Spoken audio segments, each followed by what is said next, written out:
శ్రీ వెంకటేశ్వర స్వామి లడ్డు ప్రసాదంపై విష ప్రచారం చేసి హిందువుల మనోభావాలను దెబ్బతీస్తున్నారని వైసీపీ రాష్ట్ర అధికార ప్రతినిధి ఆర్ రమేష్ కుమార్ రెడ్డి విమర్శించారు.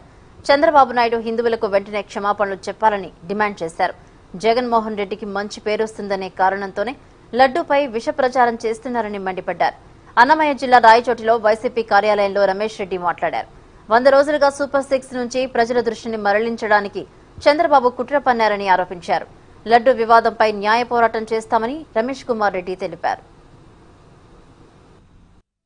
ప్రభుత్వం ఈ 100 రోజుల్లో కూడా జగన్మోహన్ రెడ్డి గారిని ఏదో ఒక రకంగా డిఫేమ్ చేసేందుకోసం ప్రతి నిత్యము వాళ్లకు ఎంత మేధస్సు ఉంటే అంత మేధస్సును కూడా ఉపయోగించి ఆయన పైన బురద జల్లే కార్యక్రమం.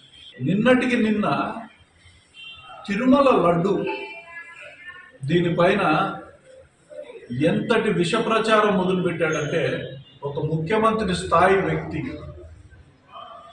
అన్నీ మర్చిపోయి కేవలం జగన్మోహన్ రెడ్డి గారి మీద బురద చల్లాలా, ఈ 100 రోజులు 99 రోజులు జరిగిన బురద కన్నా ఇది పెద్ద బురద, ప్రపంచవ్యాప్తంగా కూడా ప్రచారం వస్తుంది అనే ఉద్దేశంతో జగన్మోహన్